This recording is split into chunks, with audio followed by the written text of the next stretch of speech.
జై సేవలాల్ గోయా చదువురు జై సేవలాల్ జై సేవలాల్। ఈరోజు సద్గురు సత్య శ్రీ సేవలాల్ మహారాజ్ వారి యొక్క 287వ జయంతి ఉత్సవాలను అధికారికంగా ఖమ్మం పట్టణంలో నిర్వహిస్తున్నటువంటి కార్యనిర్వాహక సభ్యులకి మరి అదేవిధంగా ఈ కార్యక్రమానికి ముఖ్య అతిథిగా వచ్చేసినటువంటి ఏదైతే డీడీ గారికి, ఈఈ గారికి, ఎస్ఐ గారికి, ఎంఆర్ఓ గారికి, మరి అదేవిధంగా సోహన్ నాయక్ గారికి, టీటీఎఫ్ రాష్ట్ర అధ్యక్షులు వీరు నాయక్ గారికి, భిక్షపతి రాథోడ్ గారు, రాములు నాయక్ గారికి, మా రాము గారికి, ప్రమీలాక్క గారికి, విచ్చేసిన మీడియా మిత్రులకి ప్రతి ఒక్కరికి పేరు పేరున హృదయపూర్వక సేవలాల్ మహారాజ్ జయంతి శుభాకాంక్షలు తెలియజేస్తాము। మరి సేవలాల్ మహారాజ్ ఎప్పుడో 300 సంవత్సరాల క్రితము రామ్జీ నాయక్ తండాలో ఉమ్మడి ఆంధ్రప్రదేశ్లో అనంతపూర్ జిల్లాలో సేవాఘడ్లో జన్మ తీసుకున్నటువంటి మహా తపస్వి। మరి తన జన్మ ఆషామాషి కాదు। ఏదైతే కొన్ని సంవత్సరాల పాటు గర్భం దాల్చినటువంటి పుణ్య దంపతులు ధర్మిణీబాయి, భీమా నాయక్ కొన్ని సంవత్సరాలు చేసినటువంటి తపస్సు వల్ల ఏదైతే సప్త భవానీ మాతలు, ఈ ప్రపంచానికి శక్తిగా ఉన్నటువంటి సప్త భవానీ మాతల ఇలవేల్పుగా, సప్త భవానీ మాతల వరప్రసాదంగా పుట్టినటువంటి వ్యక్తి సద్గురు సత్యశ్రీ సేవలాల్ మహారాజ్। మరి సేవలాల్ మహారాజ్ కేవలము ఈ ప్రపంచానికి మార్గదర్శకుడిగా, ఈ ప్రపంచంలో ఈ దేశంలో ముఖ్యంగా జరుగుతున్నటువంటి అన్యక్రాంతం అవుతున్నటువంటి అమాయక జాతిని నిత్యం భక్తి చింతనతో దైవ మార్గంలో నడిచేటటువంటి జాతి ఈరోజు ఆగమైతా ఉంది। మరి ఈ జాతిని సన్మార్గంలో నడిపించాలి, ఈ జాతిని ఆ భవానీ మాత ఆదేశాల మేరకు దైవ చింతన మార్గంలో తీసుకెళ్లాలని చిన్ననాటి నుండే ఆ భవానీ మాత ఆశీస్సులతో ఎన్నో దైవ కార్యక్రమాలు, ఎన్నో మహిమలను చూపుతూ ఒక గొప్ప తత్వవేత్తగా ఈ సమాజానికి, ఈ దేశానికి వెలుగు చూపించినటువంటి వ్యక్తి। మరి సేవలాల్ మహారాజ్ కేవలం మహిమలే కాదు, కేవలం గొప్ప గొప్ప కార్యక్రమాలే కాదు, ఈ ప్రపంచానికి శాంతి సిద్ధాంతాన్ని బోధించినటువంటి వ్యక్తి, ఈ ప్రపంచానికి అహింసావాద సిద్ధాంతాన్ని బోధించినటువంటి వ్యక్తి। మనందరికీ తెలుసు గాంధీ మహాత్ముడే శాంతి అహింసా సిద్ధాంతాన్ని బోధించినని, కానీ గాంధీ మహాత్ముని కంటే ముందుగానే ఈ ప్రపంచానికి 300 సంవత్సరాల క్రితమే శాంతి అహింసావాద సిద్ధాంతాన్ని బోధించినటువంటి వ్యక్తి ఆ సద్గురు సంత శ్రీ సేవలాల్ మహారాజ్। మరి అదేవిధంగా కేవలం శాంతి అహింసావాదమేనా? మరి ఈ ప్రపంచంలో ఈరోజు ఎటు చూసినా మా డైరెక్టర్లు, కమిషనర్లు, ముఖ్యమంత్రి వర్యులు, ప్రధానమంత్రి వర్యులు, డాక్టర్లు, ఇంజనీర్లు, పోలీసులు, ఐఏఎస్లు, ఐపీఎస్లు ఒక సిద్ధాంతం కోసం పనిచేస్తా ఉన్నారు। ఏంటది? డ్రగ్ ఫ్రీ సొసైటీ అంటే గంజాయికి, మత్తుకి, మద్యానికి దూరంగా ఉండాలి, అప్పుడు మాత్రమే మనం ఆరోగ్యంగా ఉండగలుగుతాము, సమాజంలో అభివృద్ధి దిశగా యువతను తీసుకెళ్లగలుగుతామని మనం ఇప్పుడు మేల్కొన్నాం। కానీ సేవలాల్ మహారాజ్ మద్యానికి, మత్తుకు దూరంగా ఉండమని చెప్పి ఆనాడు ఒక ఉద్యమంగా పనిచేసినటువంటి వ్యక్తి సద్గురు సేవలాల్ మహారాజ్। మరి కేవలం మద్యానికి, మత్తుకే కాదు, శాంతి అహింసావాదమే కాదు, పోతన గారు చెప్పినటువంటి భవిష్యవాణిని 300 సంవత్సరాల క్రితమే సద్గురు సేవలాల్ మహారాజ్ చెప్పడం జరిగింది। ఆనాడే ఒక ప్రాంతంలో ఉన్నటువంటి మనిషి ఇంకో ప్రాంతంలో ఉన్నటువంటి మనిషితో మాట్లాడగలుగుతాడని చెప్పినావు। ఆనాడే ఎద్దుల సహాయం లేకుండానే బండ్లు నడుస్తాయి, విమాన మార్గం వస్తుందని చెప్పినటువంటి వ్యక్తి। మరి ఆనాడే ఎన్నో రాబోయే భవిష్యత్ కాలంలో ఉన్నటువంటి నీళ్లను కూడా అమ్మే రోజులు వస్తాయి। ఈరోజు నీళ్ళని అమ్ముకుంటా ఉన్నామా? లీటర్ వాటర్ బాటిల్కి 20, 100, 200, 300 రూపాయలకు వెళ్ళే పరిస్థితి। నిజంగా ఆనాడు నీళ్ళను కూడా అమ్ముకునే రోజులు వస్తాయని సేవలాల్ మహారాజ్ చెప్తే పిచ్చోళ్ళ చూసినటువంటి సమాజానికి భవిష్యవాణిని చెప్పినటువంటి మహనీయుడు, గొప్ప తత్వవేత్త, సంఘ సంస్కరణవేత్త।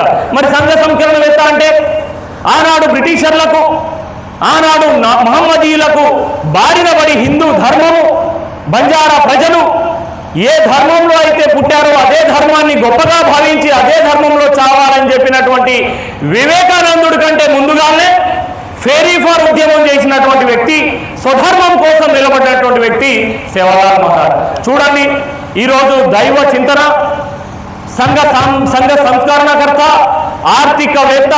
ఏ విధంగా ఆర్థికవేత్త అంటే ప్రపంచంలో చెల్లాచెదురవుతున్నటువంటి ఈ జాతి ఆర్థికంగా బలోపేతం అవ్వాలి, స్థిర నివాసం ఏర్పాటు చేసుకోవాలి, అభివృద్ధి దిశగా ముందుకెళ్లాలని చెప్పేసి అందరికీ మార్గనిర్దేశంగా ఉండి మరీ ముఖ్యంగా ఈ బంజారా సమాజానికి వెలుగు చూపించినటువంటి వ్యక్తి సద్గురు సంత్ శ్రీ సేవలాల్ మహారాజ్. చూడండి, ఒకటే మనిషిలో దైవ చింతన ఉంది, ఆర్థికవేత్త ఉన్నాడు, సంఘ సంస్కరణకర్త ఉన్నాడు, ఈరోజు తత్వవేత్త ఉన్నాడు, అదేవిధంగా భవిష్యత్ గురించి చెప్పినటువంటి భవిష్యవాణికి సంబంధించినటువంటి మహనీయుడు ఉన్నాడు.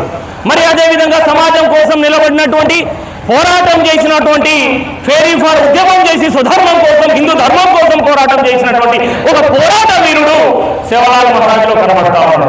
మరి ఇటువంటి మహనీయుని ఈరోజు కేవలం మనం సేవలాల్ మహారాజ్ జయంతికి ఏదో ఇంతకుముందు వక్తలు చెప్పినట్టుగా డ్యాన్స్ చేయడానికో, తినడానికో, తాగడానికో, కేవలం మన మైక్లలో మాట్లాడుకోవడానికో పరిమితం అయితే ఆ సేవలాల్ మహారాజ్ చూపినటువంటి మార్గంలో మనం నడవనంత వరకు, ఆ మహనీయుడి మార్గంలో మనం ప్రయాణించినంత వరకు నిజంగా తనకి నివాళులు అర్పించిన వాళ్ళము కాలము.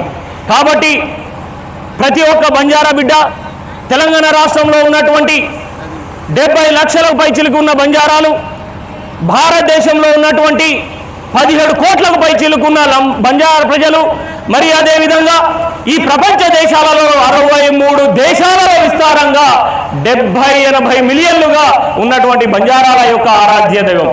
మరి ఈరోజు బంజారాలు అభివృద్ధి దిశలో వెళ్ళాలని చెప్పేసి రాష్ట్ర ప్రభుత్వాలు, కేంద్ర ప్రభుత్వాలు, ఇంతకుముందు మా భిక్షపతి రాథోడ్ గారు చెప్పినట్టుగా, వీరు నాయక్ సార్ చెప్పినట్టుగా ప్రధానమంత్రి వర్యులే బంజారా సమాజానికి సలాం కోరుతున్నటువంటి పరిస్థితులు కనబడతా ఉన్నాయి. మరి ఒక ముఖ్యమంత్రి, ఒక ప్రధానమంత్రి బంజారా సమాజం యొక్క గొప్పతనాన్ని మనం చాటి చెప్తా ఉంటే, మరి బంజారా ప్రజలై ఉండి సేవలాల్ మహారాజ్ వారసులుగా ఉన్నటువంటి మనం ఏం చేస్తా ఉన్నామనేది కూడా మనం ప్రశ్నించుకోవాలి. మరి ఈరోజు ఈ జాతి గొప్పతనాన్ని పెద్ద పెద్ద మహనీయులు, మంత్రులు, ముఖ్యమంత్రులు, ప్రధానమంత్రులు, రాష్ట్రపతుల స్థాయి వ్యక్తులే ఈరోజు ఈ జాతి గొప్పతనం గురించి మాట్లాడుతూ ఉంటే, మరి మన జాతి గొప్పతనం గురించి మనం తెలుసుకోకుండా ఏం చేస్తా ఉన్నాం? ఏదైతే సేవలాల్ మహారాజ్ మద్యానికి దూరంగా ఉండండి అన్నాడో ఆ మద్యం చుట్టే మనం తిరుగుతా ఉన్నాం. ఏదైతే సేవలాల్ మహారాజ్ వదకి జంతు బలులకు దూరంగా ఉన్నామన్నాడో అదే జంతు బదులకు, అదే మూఢనమ్మకాలకు లోనై ఈరోజు ఇంకా చెల్లాచెదురవుతా ఉంది. మరి సేవలాల్ మహారాజ్ కలగన్నటువంటి అతి పవిత్రమైనటువంటి బంజారా జాతి ఏ విధంగా ఉండాలి? ఈరోజు సేవలాల్ మహారాజే కాదు, ఈ జాతిలో ఎందరో మహనీయులు, ఎందరో గొప్ప గొప్ప భక్త దైవాంశ సంభావితులు జన్మించినటువంటి జాతి. ఈరోజు లకీషా బంజారా చూడండి, ఈరోజు 7 కొండల మీద ఉన్నటువంటి హతిరామ్ బావాజీని చూడండి, ఆమ్గోట్ హతిరామ్ మహారాజ్. మరి ఆ మహనీయుని ఫోటోను కూడా మనము పెట్టుకోవాల్సిన బాధ్యత మనందరిపైన ఉంది. కలియుగ వెంకటేశ్వర స్వామి, ఈ కలియుగానికే నాయకుడైనటువంటి వెంకటేశ్వర స్వామిని దర్శించుకొని, ఈ కలియుగానికే వెంకటేశ్వర అధిపతి అయినటువంటి వెంకటేశ్వర స్వామికే నామకరణం అతి ప్రీతిప్రాయమైనటువంటి సహస్రనామాలలో అతి ఇష్టమైనటువంటి బాలాజీ అని నామకరణం చేసింది కూడా నా బంజారా జాతి. మరి ఇంత గొప్ప బంజారా జాతిలో పుట్టినందుకు మనం గర్వపడాలి. ఎవరితో చెప్పించుకోకుండా మనం ధైర్యంగా మన ఆత్మాభిమానం కోసము, ఆత్మవిశ్వాసంతో ఈరోజు ప్రపంచానికి ఆదర్శంగా కనబడవలసిన బాధ్యత మన అందరిపైన ఉందని కూడా తెలియజేస్తాము. ఈరోజు రాష్ట్ర ప్రభుత్వాలు లంబాడీలు, బంజారా, ఉద్యోగ, కుల, ప్రజా సంఘాల యొక్క కోరిక మేరకు సేవలాల్ మహారాజ్ జయంతిని అధికారికంగా నిర్వహించమని చెప్తే తప్పకుండా గత ప్రభుత్వం మాకు అవకాశం ఇచ్చి వారోత్సవాలుగా 15 నుంచి 24వ తారీఖు వరకు నిర్వహిస్తా ఉన్నాం. గౌరవ రాష్ట్ర ప్రభుత్వానికి కూడా మేము తెలియజేస్తా ఉన్నాము, సద్గురు సంత్ శ్రీ సేవలాల్ మహారాజ్ వారు బాల బ్రహ్మచారి. తను ఏదైతే పుట్టిన ప్రాంతం నుంచి లధని అనే వ్యవస్థ ద్వారా బంజారాల అభివృద్ధి కోసము, ఈ దేశ అభివృద్ధి కోసము, ఈ రాష్ట్రంలో ఉన్నటువంటి ప్రజల అభివృద్ధి కోసము నిరంతరం భక్తి చింతనలో వెళ్ళినటువంటి వ్యక్తి. కాబట్టి ఒక వారం ముందు నుంచి ఏదైతే పోస్ట్ ఈవెంట్ చేస్తా ఉన్నారో ప్రీ ఈవెంట్స్ కి గౌరవ రాష్ట్ర ముఖ్యమంత్రి వర్యులు సహకరించాలి. మరి అదేవిధంగా తెలంగాణ రాష్ట్రంలో 70 లక్షల పైచిలుకున్న లంబాడీల యొక్క ఆరాధ్య దైవము, ఈ 70 లక్షల మంది ఎటుసైపు ఉంటే ఆ ప్రజాస్వామ్యము, ఆ ప్రభుత్వం రాష్ట్రంలో వస్తుందని చెప్తా ఉన్నారు. గౌరవ రాష్ట్ర ప్రభుత్వానికి కూడా రాష్ట్ర అధికారుల దృష్టికి తీసుకొస్తా ఉన్నాము. తెలంగాణ రాష్ట్రంలో కేవలం 2 కోట్ల నిధులు కాదు, ట్రైకార్ సప్లై నిధుల నుంచి 100 కోట్ల నిధులను సేవలాల్ మహారాజ్ జయంతికి ఇంటికి కేటాయించవలసిందిగా కూడా ఈరోజు ఈ ఖమ్మం బంజారా భవనం వేదికగా రాష్ట్ర ప్రభుత్వాన్ని కోరుతాము. మరి తెలంగాణ రాష్ట్రంలో ఈరోజు హాలిడే లేకపోవడం వల్ల మా విద్యార్థులు రాలేని పరిస్థితి, మా ఉద్యోగులు రాలేనటువంటి పరిస్థితులు కనబడతాము. మరి గౌరవ ముఖ్యమంత్రి వర్యులకు కేవలం 15 ఫిబ్రవరి నాడు క్యాజువల్ లీవ్ కాదు, ప్రత్యేక సెలవు దినాన్ని ప్రకటించవలసింది కూడా మా ఖమ్మం వేదికగా ఈరోజు మేము రాష్ట్ర ప్రభుత్వాన్ని తెలియజేస్తాం. ఈరోజు కనుమరుగవుతున్నటువంటి సాంస్కృతి సాంప్రదాయాలను పెద్దపీట వేసి కాపాడుకోవాల్సిన బాధ్యత ఎవరిపైన ఉంటుంది? రాష్ట్ర ప్రభుత్వాల పైన ఉంటుంది. కాబట్టి రాష్ట్ర ప్రభుత్వాలకు మా జాతి భాష ఈరోజు అన్యక్రాంతం అవుతా ఉంది. ఈరోజు 8th షెడ్యూల్లో పెట్టి రాజ్యాంగంలో గుర్తుకు తీసుకురావాల్సిన మా లంబాడీల గోర్బోలికి కూడా మీరు సహకరించవలసిందిగా కోరుతాం. మరి అదేవిధంగా లంబాడీల తల్లులను మేము చూస్తూ ఉంటే ఆ భవానీ మాత ఏదైతే భవానీ మాత డ్రెస్ అది, మరి ఆ భవానీ మాత డ్రెస్ ఈరోజు కనబడినటువంటి పరిస్థితి, మా వేషధారణ ఈరోజు కనుమరుగవుతున్నటువంటి పరిస్థితి. కాబట్టి గౌరవ రాష్ట్ర ప్రభుత్వానికి, కేంద్ర ప్రభుత్వానికి కూడా మేము తెలియజేస్తా ఉన్నాం, భారతదేశంలో ఉన్న ప్రతి బంజారా ఆడపడుచుకి, తెలంగాణ రాష్ట్రంలో ఉన్న ప్రతి బంజారా ఆడపడుచుకు లంబాడీల అద్దాల వేషధారణను ప్రతి ఇంటికి ఏదైతే బతుకమ్మ నాడు మీరు ఇస్తా ఉన్నారు, ఏదైతే రంజాన్ నాడు మీరు ఇస్తా ఉన్నారు, ఏదైతే క్రిస్మస్ నాడు మీరు దుస్తుల పంపిణీ చేస్తా ఉన్నారు, తెలంగాణ రాష్ట్రంలో కూడా మా లంబాడీల ఆడపడుచులకు, ప్రతి అక్క చెల్లెలకు లంబాడీల అద్దాల వేషధారణను కూడా ప్రభుత్వమే కొని ఇవ్వవలసిందిగా కూడా లంబాడీల ఐక్యవేదిక ద్వారా మేము తెలియజేస్తాం. మరి రాబోయే రోజుల్లో బంజారాలకు ఈరోజు ఎటువైపు ఉంటే వాళ్ళే అని చెప్తా ఉన్నారు. ఆనాడు ఎన్టీ రామారావుతో ఈ లంబాడా బంజారా ప్రజలు ఉండబట్టే ఆ రోజు సీఎంగా తను నిలబడ్డారు. ఆ తర్వాత వైఎస్ఆర్తో ఈ బంజారా ప్రజలు ఉండబట్టే వైఎస్ఆర్ ముఖ్యమంత్రి అయ్యారు. ఆ తర్వాత చంద్రబాబు నాయుడు గారితో ఈ బంజారా ప్రజలు ఉండబట్టే ఏమయ్యారు? సీఎం అయ్యారు. ఆ తర్వాత తెలంగాణ రాష్ట్రం వచ్చిన తర్వాత కేసీఆర్ గారితో మేము ఉన్నాం కాబట్టి కేసీఆర్ సీఎం అయ్యారు. కేసీఆర్ మా కొల్లివెల్లి మాటలతో మమ్మల్ని అన్యాయం చేసిందని మా తల్లులు అక్కలు మళ్ళీ గ్రహించుకొని ఎటు వైరు మళ్ళీ రేవంత్ రెడ్డి కాంగ్రెస్ ప్రభుత్వం సైడ్ వైరు కాబట్టి మీ ప్రభుత్వం వచ్చింది. అంటే మేము ఎటు సైడ్ నిలబడితే ఆ ప్రభుత్వం వస్తుంది అని చరిత్రలు చెప్తా ఉన్నాయి, మేము కాదు, 100 ఏళ్ల చరిత్రలు చెప్తా ఉన్నాయి. దయచేసి రాష్ట్ర ప్రభుత్వాలు, సమాజం కూడా గ్రహించాలి. లంబాడీలను కేవలంగా ఓటు బ్యాంకుగా మాత్రమే వాడదామంటే మాత్రం ఎట్టి పరిస్థితిలో సహించేది లేదు. మా పూర్వీకులు సహించరేమో కానీ ఇక మా చదువుకున్న అక్క చెల్లెలు, మా అన్నదమ్ములు ఎవరు సహించుకోరు. ఈ తరం కేవలం ఓటు బ్యాంకుగా వాడుకుంటాము. లంబడోళ్ళకి ఏదైనా మాటలు చెప్పేసి మధ్య పెట్టేసి కేవలం ప్రకటనలకే నిధులు ఉంచుతాము, ప్రకటనలకే ట్రైబల్ అడ్వైజరీ కమిటీ చేస్తాము, ప్రకటనలకే అభివృద్ధి చేస్తామంటే ఎట్టి పరిస్థితిలో సహించే రాజకీయ పార్టీలకు అతీతంగా శివలాల్ మహారాజ్ జయంతిని నిర్వహించాలి. ఈ రోజు ఆదిలాబాద్ ప్రాంతంలో లేని శివలాల్ మహారాజ్ జయంతికి అటెండ్ అయిన అక్కడ కలెక్టర్ గారు హాజరయ్యారు, అక్కడ ఐఏఎస్ గారు హాజరయ్యారు, ఐపీఎస్లు మంత్రులు అందరూ హాజరు. కానీ మా ఖమ్మం ప్రాంతంలో గౌరవ కలెక్టర్ గారు అనుదీప్ గారికి కూడా మేము తెలియజేస్తా ఉన్నాం, ప్రభుత్వం అధికారికంగా చేస్తున్నటువంటి ప్రోగ్రాంకి మీరు హాజరు కావాలి. ముఖ్యమంత్రి వర్యులే హాజరవుతున్నప్పుడు మీరు ఎందుకు మమ్మల్ని తక్కువ చూపు చూస్తా ఉన్నారని కూడా తెలియజేస్తాం.